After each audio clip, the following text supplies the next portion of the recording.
તમારા બધાનું સ્વાગત છે મારી યુટ્યુબ ચેનલ કેપી હોમ ફૂડ્સમાં। આજે આપણે બનાવીશું મસ્ત એવી ચણાના લોટની સેવ, એકદમ ક્રિસ્પી અને ફરસી બહુ સરસ બને છે। જો તમે મારી બધી ટિપ્સ સાથે જો આ સેવ બનાવશો તો પરફેક્ટ જ બનશે, ક્રિસ્પી। તો ચાલો આપણે બનાવવાનું શરૂ કરીએ। સૌથી પહેલાં આપણે એક બાઉલ લઈ લઈશું સેવ પાડવા માટે। એમાં આપણે ચણાનો લોટ ઘરમાં હોય એ લઈ લેવાનો। તો 2 વાડકી ચણાનો લોટ લઈ લઈશું।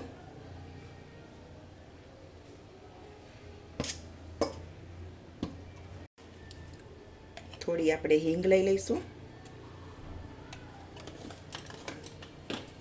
સ્વાદ પ્રમાણે અડધી ચમચી જેટલું મીઠું લઉં છું। થોડી હળદર લઉં છું। તમારે હળદર ના ઉમેરવી હોય તો સ્કીપ કરી શકો છો। અહીંયા હું 2 ચમચી જેટલું તેલ ઉમેરું છું।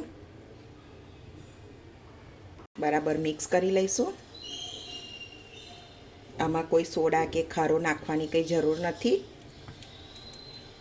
હવે આપણે થોડું થોડું પાણી ઉમેરી અને આપણે લોટ બાંધી લઈશું।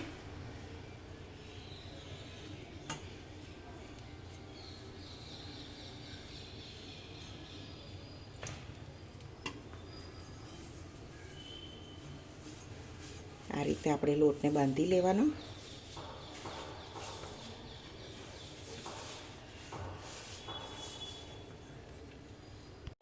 ચણાનો લોટ ચીકણો બહુ હોય એટલે ધ્યાન રાખવાનું કે ઢીલો ના થઈ જાય। આ બરાબર બંધાઈ ગયો છે આપણો લોટ, તમે જોઈ શકો છો। તો આ રીતે આપણે બાંધી લેવાનો। તો આપણે આ રીતે સહેજ તેલવાળી આંગળીઓ કરી અને આપણે એને સ્મૂથ કરી લઈશું।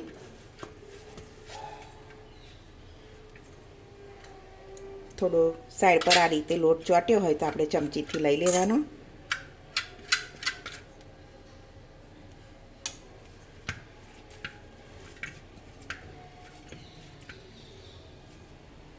રીતે એક સંચો લઈ લીધો છે। આ રીતના આપણે જારી લઈ લીધી છે નાના કાણાવાળી। તેલ ચોપડી દઈશું આપણે।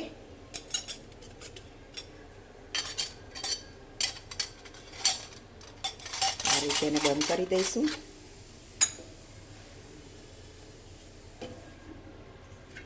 હવે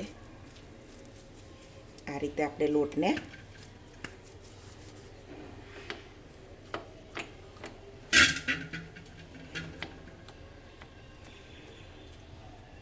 આ રીતે આપણે બંધ કરી દઈશું એને।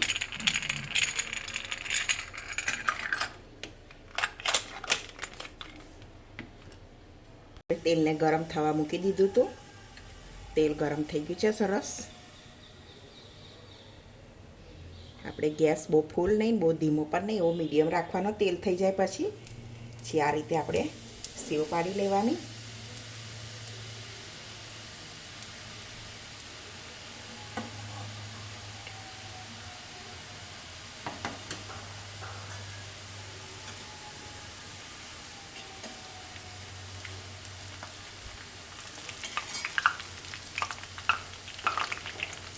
આ રીતે આપણે સરસ પાડી લઈશું। સરસ થઈ ગઈ છે, આપણે કાઢી લઈશું એને। તમે જોઈ શકો છો કેટલી સરસ થાય છે।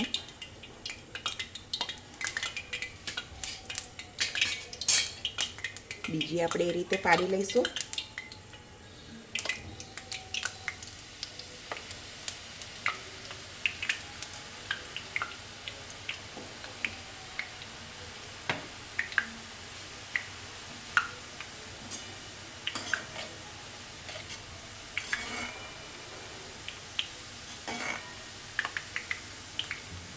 ફેરવી લેવાની। હવે બીજી પણ આપણે કાઢી લઈશું એ રીતે। હવે આપણે બધી સેવ આ રીતે પાડી લઈશું।